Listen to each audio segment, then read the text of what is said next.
Hello and welcome to Open.HD Part 3. In this video, having got the basics working on the bench, I want to take my little Pi Zero here in the camera and shove it on a ground vehicle. So what I propose to do is use iNav in Rover mode, and I found an old car, which is this old guy, and it's really old. This is an old Tamiya Red Bull, and I've actually used this before for 5.8, and I think I put 4.33 on this as well. And I've got a couple of little like printed bits that I'd already had on there. This is for holding extra stuff. And this is a pan and tilt. I don't know if we'll have that. We've got a bunch of servos hanging out. I'm not sure if everything's going to fit in, but yeah, that's the idea. Let's see what we need to do to actually install this in a way that we can drive it about and test how it works out. So just before we get going, I wanted to fill you in on a few things I've done since last time. If you remember, one of the Pi 4s is in this screen. And one of the things it tended to do was the heat went up and up and up. So what I did is I went on eBay and found some fans. These are called Makerfire Raspberry Pi or Maker Focus, and it's basically just a 5-volt fan. And what I've done here just temporarily is just installed it just under the base there with some mounting tape. I'll actually, it's coming off. I'll actually put it in properly. It was just a test to make sure that it cooled it down, and it does. That holds it much cooler, sort of at a sort of constant, what was it, 40 something odd degrees instead of going up to 70. So that's one thing to mention.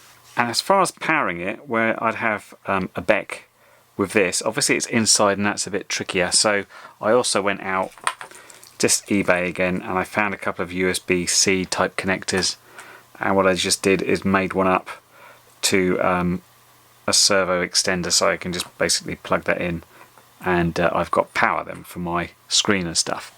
The other thing to note is if we look at the thing we did last time, this is the Zeus board with iNav running on it, and I just had at the time this GPS module. Now I wanted to run Rover on this, and Rover needs a GPS and compass. So I have to say big thanks to HTLRC that sent me this M81 module, which is a dual compass and GPS, which I'll be using for this project. Basically just swapping out this guy. Bit bigger, but you know, ground vehicle, doesn't really matter. So let's talk about wiring. One of the things I mentioned last time, and it's all over the site, is about how people don't seem to like these USB connectors. And so they said first thing to do is get this out and hook it up directly. And what you can do is you start, let's get rid of this a sec. If you start at this end, and I just literally got my fingernails in there, and then a small screwdriver and prized and prized and prized. And what you get is that then lifts up and will slide forward, and you get this. However, I kind of ran into a bit of a problem here. Well, not so much a problem as a difference of opinion. If we take this out, my issue is those pins are very tricky to solder. As you can see, they're very, very small. Now what some people have done, and it looks like a really good idea, if you look inside there you can see there's just basically 4 or 5 pins, and you just need the ground, the 5-volt, and there's 2 data lines, and if you take off that shield then you get access to that. But I really wanted to use this potentially as sort of, you know, a dual receiving antenna, and I might go a different direction. So I felt that was sort of going to be slightly dodgy in doing what I'm doing there, and I wondered what I could do, because I did speak to the Open.HD devs. I spoke to Stephen, who's one of the lead devs there, and I said, is it about the thing gets all shaky, or is it power, or what? And he said it's a combination. Certainly on the Pi 3 and the Pi Zero, the USB, there's a chip in that won't supply enough current basically to run this, which is why they want to solder it directly. The other thing was a bit of vibration. There's another board where it uses micro USB, and they're like, oh, that's not so bad, that holds up a bit better. So I wondered, could I do something to basically take the strain away but keep this intact in case I want to reuse it on something else. So my idea here was, again, just popping onto eBay, was perhaps I can experiment with just this, because this thing tends to lock on quite tightly, and we've got the ground, the voltage, and the 2 data lines we need. And if I have that out somewhere and connected nicely, is that going to behave itself and not suffer from vibrations? Now, as far as the soldering from there goes, if I look at the Pi Zero board here, now on the wiki, they had a Pi Zero and it had little labels on it. This one doesn't seem to. But if I'm following the schematics correctly, and I will double check it with a multimeter, is we have 5 volt power here, we have ground connection here, and then we have the data minus and plus there, or the other way around. Obviously I'll check the important ones with a multimeter and make sure they're coming out with what I expect, but they seem to be in the right place. You'll see them next to the USB ports. This one is specifically for power, that one is specifically for data, so it kind of makes sense. But what I'm going to do first is I'm going to wire those bits into this, so I've got sort of a little way, not too long. It warns against making the extension too big, but just so I can arrange it. And then I'm going to figure out how I'm going to install this on my ground vehicle. And of course, I then need to connect it up to this mess of wires. But let's do that next. And this is what it looks like up close. Unfortunately, it had red and black wire. And it actually said on the website to use 20 AWG wire, which this is. It looks a little bit thick, but I suppose that doesn't matter. Okay, so having done those solder connections, I just wanted a quick check. Obviously, I've gone around with the multimeter first. Make sure there was no problem there. Looks pretty good. There's my hand. So the short camera cable was a problem for me, but I thought what I could do is try and design something that would take both the Pi and the camera in one little unit and mount that on top of the pan tilt. So I drew up these general bits and modelled this pretty simple shape in Fusion 360. Version 1 of the print. Not saying my old printer's a bit dodgy or anything, but during that time one of the bearings has fallen out. Over this side we've had a bit of an unscrewing where the self-leveling sensor decided it didn't sense anything and just screwed down on the bed. But it might come out eventually. Okay, so that's my part complete, and basically the idea of that is it's going to sit on there and sort of glue on or something. And how I'm going to do this is basically fit this in like so, and then the camera's going to come and sort of mount on there just with some mounting tape, and then we've got access to here.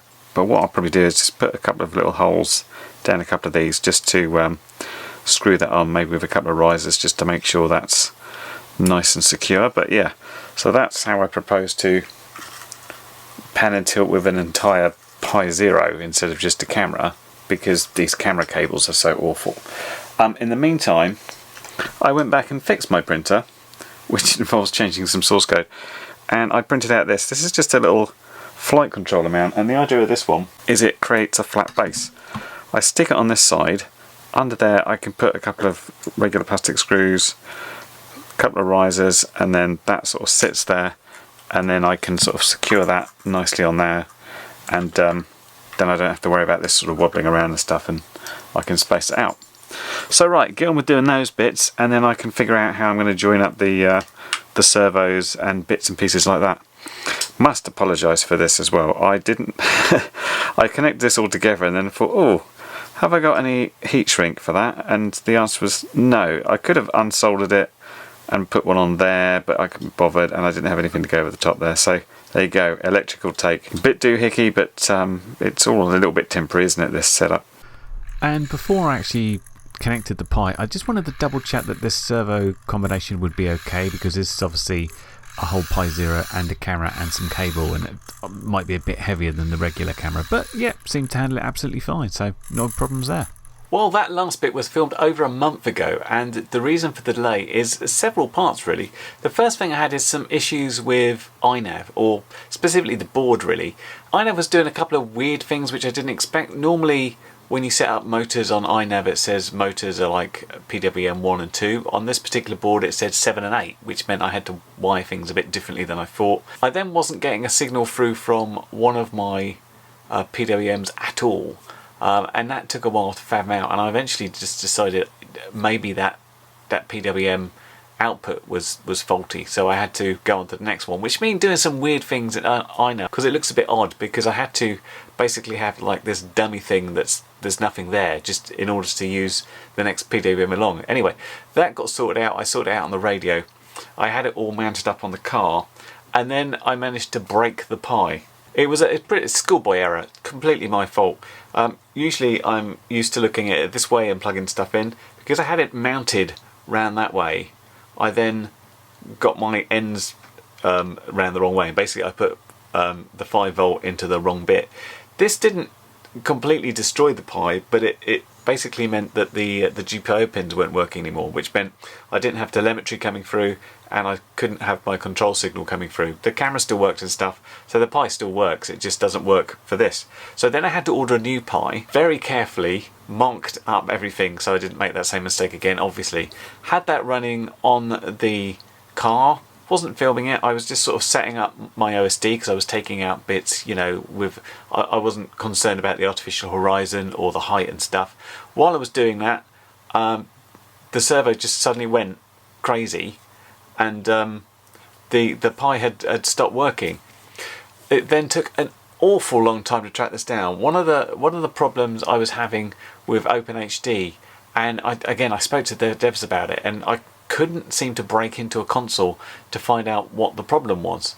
I was basically connecting up to an HDMI screen. I was trying to basically use this control combination to switch to a console, but I think I managed it once, but it wasn't just working the way it should, and I wasn't able to SSH in through it as I thought I'd be able to. So that was hard work. When I used that same Pi and put regular Raspbian on it, it seemed to be working fine, and the way I had to eventually work out what was happening is literally look at boot messages between the Pi that had broken on its own versus the Pi that I'd blown up but seemed to be working a bit, and compare where the boot was different, and then go back to the source code and have a look at the script it was using.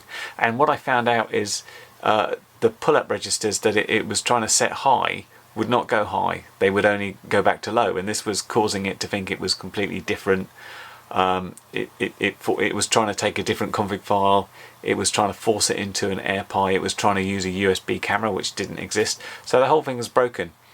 So it was a faulty board. As far as I was concerned, I didn't do anything to it, and I wanted to return it, but there was an issue there where they said if you've soldered anything to this board you can't return it, but I sort of cleaned it up best I could and returned it anyway, and was able to demonstrate with a simple Python script how it worked or didn't work compared to a normal one. Anyway, I got the replacement for it, the replacement's here, I fitted it, I've given it a quick test. I'm still pretty nervous because I don't know what went on with that last board, but let me show you the car and show you exactly what I've done and what I've had to sort of work around. And brace yourself, because it's not particularly pretty, it's certainly not neat, but it works. Let's have a look. Okay, so here we have the finished car with, well, all the bits there, and obviously as described we've got the Pi Zero and the camera on that little mount there, and this all sits on top of this pan tilt mechanism. Another thing which was a quick print, which I didn't show you because it's essentially a simple little shelf, is we've got the GPS compass up there about 10 centimeters away from the rest of the electronics. Although what I found, this old a NIMH battery, just as soon as I took the power from here and asked it to supply power to the Pi and everything else, it couldn't handle it. The Pi started rebooting. So hence we've got a separate battery here, and I've printed another one of those little flat mounts, just so it just sort of sits above my flight controller there, which is running iNav.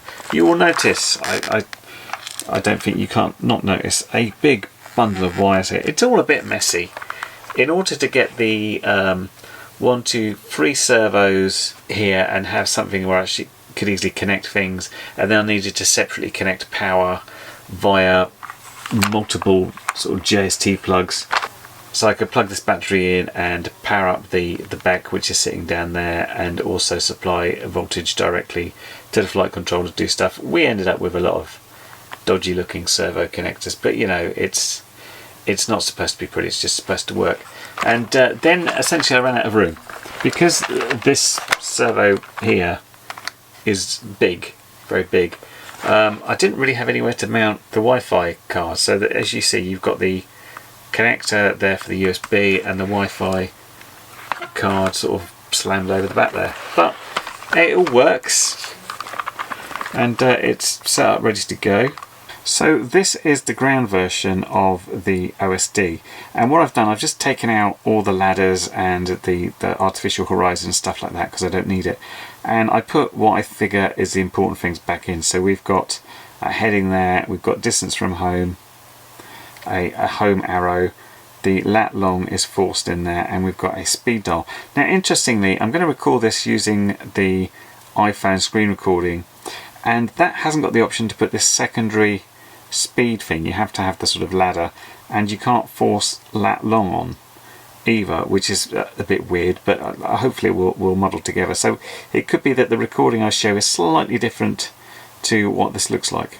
I have to admit I'm slightly nervous about running this, given that one of those pies just destroyed itself for no apparent reason.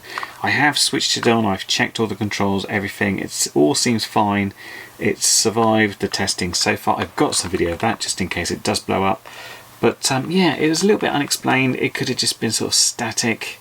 You know, you have to touch these boards and, you know, stuff can build up perhaps. I don't know.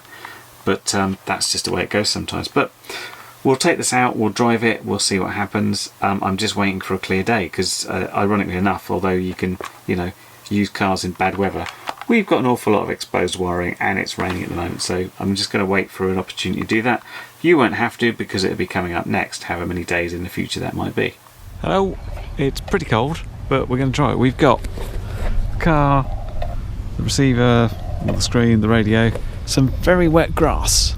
So I was hoping to be able to try and just drive it around to a distance, but I might have to use the path over here. Let's see what happens. It's freezing, it really is cold. Okay, so we have a picture, not very easy to see, especially with the sun behind me. We're on the floor there for now, which is where I'm going to go from. And yeah, let's put on record and see what happens. It's actually better using the using my phone than that screen. Oh, okay, that's better. I got a picture now. I haven't got a picture. So after a false start or two, we got going, but what I was doing, I was using my phone because the screen on the phone is really bright and the angle of the screen wasn't right. But what I found is that the phone would drop frames and sometimes look like it was freezing when the screen was absolutely fine. And what it seemed to be is when you got a little bit of static or breakup, the phone picture would sort of freeze until it got a proper frame, which basically involved a freeze here. And I'm like, uh-oh, I think I'm actually in the water there. So yeah, I managed to go straight into that big puddle, which is kind of the opposite of what I was trying to do. Obviously, because I had all that exposed wiring, it's already really wet on this grass without me going into the mud and stuff as well. So what we were getting on the screen, mostly it was pretty good. If we got just a little bit of digital breakup, which could be, it kind of looks sometimes like a bit of a screen tear, and other times it would just be like as if you had like a single horizontal line that wasn't quite right. That would completely freeze up the picture on the phone. So although I started out looking at the phone because the phone was so much clearer, I soon learned that this was not going to be good because we just weren't getting a consistent picture. So I had to sort out my screen a little bit better. Problem, visibility on these screens, especially this one, because if we're slightly into the sun, if I go this way where the sun's behind me, it's not too bad. But if I come around,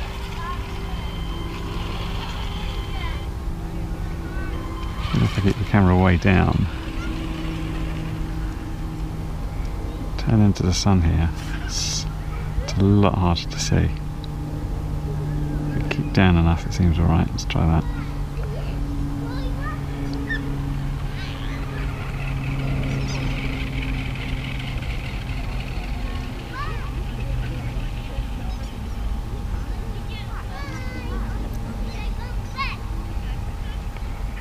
Oh, someone's just coming out.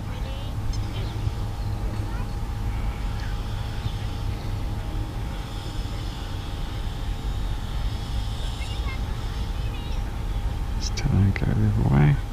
So the turn here is awful. And then this is a lot cleaner. So I wanted to show this slightly extended section because it was one of the few times I was recording on the head mount and I could see the screen, and I wanted you to see the difference between when the screen has a little bit of breakup, and sometimes you lose some of that little bottom bit of the picture. Should be able to see that quite easy, and other times there's a little flicker, but you can see the difference there between how the screen keeps going and how the phone picture can sort of lock up when there's any sort of weird breakup like that. So although sometimes yeah, the digital breakup is kind of weird and bizarre, you can still see picture and keep going, but if you just looked at the phone all the time you couldn't see it. And I'm interested to know if this is just a phone thing or it's just an issue with, if we haven't got a full picture then we won't bother sending the full image.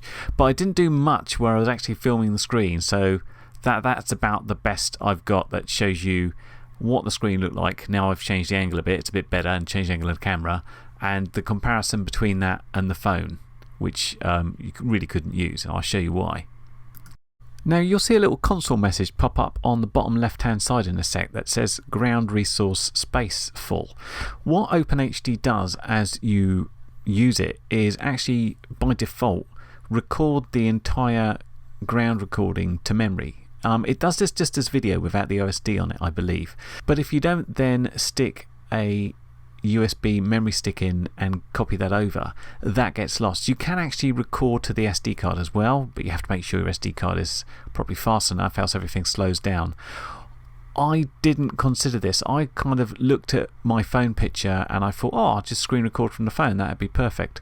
So I didn't get any of this raw footage, but it's something certainly to think about for next time. I'd gone out and kind of expected the park to be empty. I know that sounds a bit weird, but it's pretty cold. It's a normal school day and work day. I figured people were still working from home, they're mostly staying inside, but no, there were people walking back and forth all the time. And although the area I live is pretty free of crime, I was really worried for some reason about driving this, getting it stuck, and either somebody walking off with the car or having to leave all my stuff and GoPro and gubbins on the chair I was at when I went to recover the car. So although I wanted to sort of drive around the path a bit and explore that way, I ended up doing most of the stuff over the grass. It was really muddy, but fortunately these tyres are massive, so they kind of float above it. But it was kind of my way of exploring and seeing how far I could get. I did use the paths a bit, and then what would happen is I'd see some people coming and then say, people. I've got to treat this a bit like a quad, as like, I can't hit people, they might get angry, I'll turn around and come back again. Which is, I'm sure they'd be absolutely fine with it, really. But I did want to do some sort of range test, so let me show you the sort of furthest one I did, with apologies for the camera breakup, and I'll explain a couple of things about what's going on in the picture. Because you'll see a few weird things, some of which I need to look at, some of which I need to look at further or investigate more. So the throttle, you'll always notice, is defaulting to 50. This is not wrong. What I actually did is put my throttle control on the right stick, so it's sprung in the center, and thus pulling down is reverse, pushing forward is go forwards, obviously. And if it springs back to the center, it's at 50%. I did this so I could use the throttle stick to control my tilt and leave the tilt where it was, and obviously have the pan there as well on the yaw. The other thing I did notice is the compass direction doesn't move, it's always pointing north, which is great, apart from the fact that it's not always going in a northerly direction, so that's not right. I did calibrate the compass. I might go out there and do that again. Now I know the stick controls for iNav to put it into compass calibration when you're away from stuff. Either that, else it's not reading the telemetry right, so I'll have to check that out and see what's going on.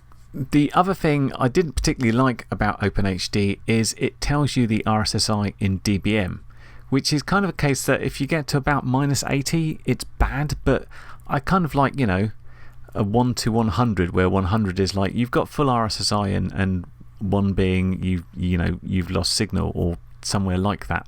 You can see at this point where we're starting to get 100 and something meters away that it's kind of becoming a bit of a slideshow. Again, looking at the screen, that was okay. There was some digital noise, digital breakup. I decided to turn around here at minus 80 dBm, although I still got a good signal. And even when the screen's locked up on the phone, you can see the telemetry coming through for everything else. So we still got the speed ladder is there. You can see the home distance coming down, although you will notice that the home arrow is wrong, and I think that's probably tied into the compass. And yeah, so I'm glad I wasn't using just the screen on the phone here, because it would have been absolutely hopeless. It's just yeah, like a slideshow. So I mean, that's the other thing I really want to check. I want to know if this is this just a phone thing, the iPhone doesn't want to record these frames, or is it that Open.HD doesn't want to send these frames? Because obviously I've got other things I can use to screen record if I send the video from the ground station to a different device. Basically, all you have to do is log on the same Wi-Fi network as your ground station, run the Q Open HD app on whatever you like, and you're good to go. I'm just going to speed some of this return journey up. Essentially, it's a bit bumpy and hard to watch anyway, aside from the fact it's a slideshow. But yeah, we got back okay, and I'm stalking someone just walking through the grass there, because you know that's the sort of thing I do. But yeah, and runtime was pretty good as well. We weren't driving all the way, but certainly over 20 minutes and still had some battery left. Obviously, I had no idea what the battery voltage was, because that's not the one that's plugged into my flight controller, but yeah, fairly good. Now I want to end this video here for now, and those wondering like, why not? You were just getting going, why have you not completed this? Two reasons. This video is already over 26 minutes long, and it's just getting longer as I'm now blabbering on. Secondly, it took a long time to be able to get the time and have the right weather to be able to take that out, and then I had mud everywhere, so I'm really worried about how much more opportunities I'm going to get to drive this again quickly in order to make a follow-up video. Obviously I will be taking this out again and working some things through. I had a few obvious things to fix, the main one being the compass not showing the right information there, like north is always this way, no matter which way I'm pointing. Doesn't sound right, does it?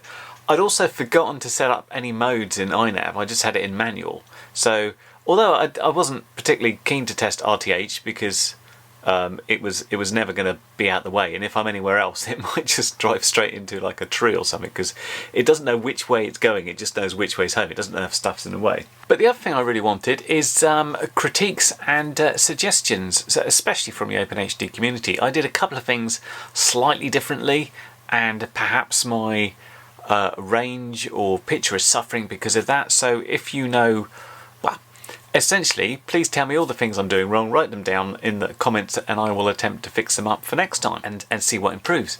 There's also a few questions sort of I have myself. Currently, for example, we're using the standard antennas that came with the Wi-Fi, basically a big old linear, which doesn't seem a bad thing, because of course this isn't a quad, it's not turning over or anything like that, so the polarization is always going to be correct. But would I benefit with a directional antenna like a patch, for example, on my ground station, and you know, something like a pagoda or a circular polarized antenna? Would that help in the areas I'm going? That seems pretty easy for me to test just by swapping out some antennas and seeing what happens. But really I do need a space which is relatively dry, long and free from people, which I'm struggling to find at the moment, but that would be really handy, because I really do enjoy, I really enjoyed the driving I did, even though it was like me squinting at a screen and stuff and hard to see.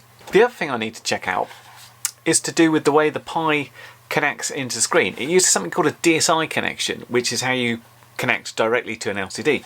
So at the top there you see you've still got the two mini HDMI outputs. Currently, or as it was, because I haven't got the very latest updates of Open.HD, you could not run on a Pi 4 a DSI screen and output to HDMI. Now, that's not exactly true, because when I plug something into HDMI and twiddle with the config settings, I get a screen come up, but what I'm not getting is the mirror from what's going out to the LCD onto an HDMI connection. Because what I want to do is be able to put some goggles on, because yeah, you know, it's okay looking at this, but squinty, and it doesn't have the real immersion that goggles bring you. And, you know, even though my current Fat Sharks are low resolution, I do have some box goggles that are like a proper 1080p screen. I'd love to use them because I'm blocking out everything. I'll be able to see what I'm doing. I think that would be much better. So I need to check, and if not, follow up to see if they've got anywhere with being able to mirror that main screen that's going to your LCD to an HDMI connection as well. That would also give a possibility of doing a better ground recording, potentially through an HDMI capture, if I wanted to. Aside from that, and despite the fact that I'm on Pi Zero number 3, it's been a project I've really enjoyed. It's not been very easy, and I said at the beginning it's not plug and play, and then demonstrated that when you plugged it in it just worked and it was plug and play. When you're getting on to actually installing it in models and sorting through the issues you have, this is when it becomes a bit more of an iterative process about, well, let's try this and let's try that and let's try the next thing. So in the part 4 video, or maybe part 3.5, in parallel, I'll be working on this guy. I'll also be putting it on the first flying machine, this old 450 quad here. And I've been trying to set up iNav on this to start with, because what I wouldn't do is just like, oh yeah, we'll just put on Open.HD and have it right. Obviously, I want to get the flight controller absolutely working perfectly, making sure this can position hold, it will return to home, all that gubbins, before I got anywhere close to putting a camera on it. Because of course, if anything went wrong and you're flying, that's a bit of a different proposition than, you know, the car has stopped, I'll have to pick it up, as opposed to, I have flown away a long way. So yes, some more work on this, because my initial flight of this with its old motors and ESCs looked a bit like this, just hovering, and it wasn't pretty. I've since tuned that and it's a lot smoother, but I need to go out in the field and make sure everything works. So that's more trying to get the time and weather windows to get out and get this tested. But that's ultimately where we're going. We're going to try and fly this thing as well, and obviously being up in the air creates more opportunity for being able to handle longer range and a much better line of sight connection between the two antennas, and none of that nasty ground reflections we might be getting. But that is part 4 and 3.5 and whatever. In the meantime, please, as I said, feel free to drop a comment about all the things I'm doing wrong, and I'll endeavour to fix them and try harder next time. I'd also like to really figure out if there's a space that I can put these excellent Open.HD stickers. Sebastian thanked me. Thanks, Sebastian. In the meantime, I hope that was helpful. I'm sorry it's been so late. Just some things that went wrong there. But that's the way it goes. Things go wrong and you try to fix them. Anyway, I'll catch you in the next one, which hopefully won't be too long. Fingers crossed. Catch you later. Bye for now. Well, you've made it to the end of the video, so thanks once again for watching. If you like what you saw, then please consider subscribing, and if you really like what you saw, then be sure to check out the link to my blog for a variety of ways in which you can help support this channel.